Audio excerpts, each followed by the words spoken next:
ঢল নেমেছে ভ্রমণ পিপাসুদের।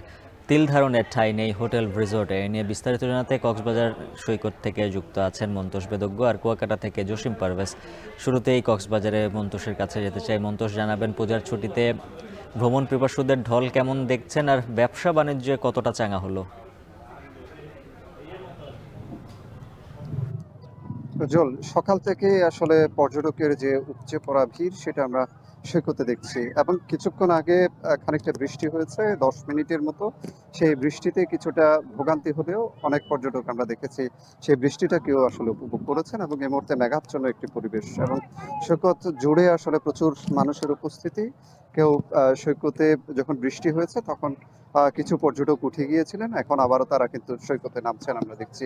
এবং সৈকত জুড়ে যেমন মানুষের উপস্থিতি রয়েছে, এখানে হোটেল রিসোর্ট কিংবা এখানে যেসব রেস্তোরাঁ রয়েছে সবখানেই কিন্তু একটা চাঙা ভাব এবং ব্যবসায়ীদের মাঝে একটা স্বস্তি কিন্তু বিরাজ করছে। বিশেষত স্কুল কলেজগুলোতে গত শুক্রবার থেকে যখন স্কুল কলেজগুলোতে ছুটি শুরু হয়েছে তখন থেকে কিন্তু কক্সবাজার মুখী হওয়ার যে প্রবণতা মানুষের সেটি আমরা দেখছি। এবং মূলত আজকে থেকে আবার শারদীয় দুর্গোৎসবের যে 4 দিনের টানা ছুটি শুরু হয়েছে। আজকে শারদীয় দুর্গোৎসবের মহানবমী এবং আগামীকাল বিজয়া দশমী, এরপর আরো 2 দিনের সরকারি ছুটি যেহেতু রয়েছে, এই টানা ছুটিকে কেন্দ্র করে আমরা দেখছি এখানে প্রচুর মানুষের উপস্থিতি যেমন আছে। এখানে আমরা হোটেল মালিকদের সাথেও কথা বলেছি, তারা যেটি বলছেন যে প্রায় শতভাগ কক্ষই কিন্তু এখানে বুকিং রয়েছে। 500 শতাধিক হোটেল রিসোর্ট গেস্ট হাউস এখানে রয়েছে। এর পাশাপাশি এখানে 3 শতাধিক রেস্তোরাঁ রয়েছে জেলা জুড়ে। এইসব রেস্তোরাঁগুলোতে কিন্তু পর্যটকদের উপস্থিতির কারণে বাণিজ্য বেড়েছে এবং পর্যটন নির্ভর যেসব ব্যবসা প্রতিষ্ঠান রয়েছে, বিশেষ করে এখানে শুটকির পল্লীর কথা যদি বলি, কিংবা এখানে বার্মিজ পণ্যের যেসব দোকান রয়েছে সেখানেও পর্যটকদের উপস্থিতি রয়েছে এবং প্রশাসনের পক্ষ থেকে 3 স্তরের নিরাপত্তা ব্যবস্থা এখানে নেওয়া হয়েছে বলে তারা আমাদেরকে জানিয়েছেন। এই যে টানা ছুটি, এটিতে বিপুল পর্যটক সমাগমের সম্ভাবনা যেহেতু ছিল, এই সম্ভাবনাকে কেন্দ্র করে গতকাল রাত থেকে আসলে একটি বিশেষ ট্রেন ঢাকা কক্সবাজার রুটে দেয়া হয়েছে, যেটি আজকে সকালে কক্সবাজারে এসে পৌঁছেছে। সব মিলিয়ে একটা উৎসবমুখর পরিবেশ এখানে বিরাজ করছে। উজ্জ্বল, এই ছিল কক্সবাজার থেকে সবশেষ। এবার জসিম পারভেজ, জানাবেন সাগরকন্যা কুয়াকাটায় পর্যটকদের সমাগম কেমন দেখছেন?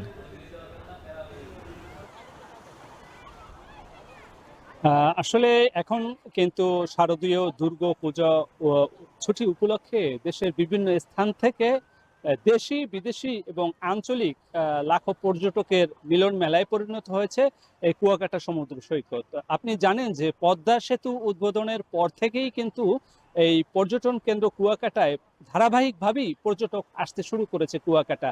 কেননা এখানে একই স্থানে দাঁড়িয়ে সূর্যোদয় সূর্য অস্তের মনোরম দৃশ্য উপভোগ করা যায়।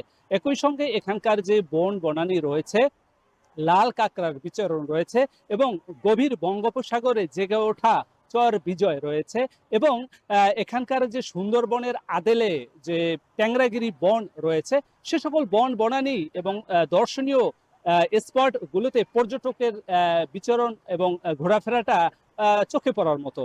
আপনাকে আরো জানিয়ে রাখি, এখানে কিন্তু পর্যটন স্পট যে দীর্ঘ 18 কিলোমিটার জুড়ে গঙ্গামতি থেকে শুরু করে একদম লেমপুর চর সব জায়গায় কিন্তু দর্শনীয় স্পট রয়েছে। তার মধ্যে উল্লেখযোগ্য রয়েছে মিস্ত্রিপাড়া বৌদ্ধ বিহার এবং রাখাইনদের যে মিউজিয়াম রয়েছে, যে এখানে আদি বসতি, যে রাখাইনদের জীবন জীবিকা, সে সকল দৃশ্য এবং যে ব্যবহৃত উপাদান উপকরণগুলো সেখানে দেখা যায়। এবং একই সঙ্গে এখানে যে তারা এই বন বনানীতে বসবাস হিংস্র জীব জন্তু জানোয়ারের সঙ্গে যুদ্ধ করে তারা এখানে জীবিকা নির্বাহ করেছে এবং জীবনও পরিচালনা করেছে, সেক্ষেত্রে যে নিরাপদ পানির জন্য যে কুয়া খনন করেছে, সেই কুয়াটিও দেখতে পর্যটকরা ভিড় করছেন। এবং রাখাইনদের যে পল্লী রয়েছে সে সকল পল্লীও তারা বিচরণ করছেন এবং তাঁত বস্ত্র শিল্প সব কিছুই তারা উপভোগ করছেন। এবং এখানকার যে 2 শতাধিক হোটেল মোটেল রিসোর্ট রয়েছে, সে সকল হোটেল মোটেল রিসোর্টের শতভাগ রুম বুকিং হয়েছে এবং সকল পর্যটন শিল্পের সঙ্গে সকল ব্যবসা প্রতিষ্ঠান বাণিজ্যিকভাবে গতিশীল হয়ে উঠেছে কুয়াকাটা পর্যটন নগরী। এই ছিল আমার কাছে সবশেষ। উজ্জ্বল। পূজার ছুটিতে কুয়াকাটা ও কক্সবাজারে বেড়েছে পর্যটকদের ঢল, সেই খবর জানাচ্ছিলেন সহকর্মীরা। বিশ্বের সবচেয়ে মজবুত আরএফএল ল্যাডার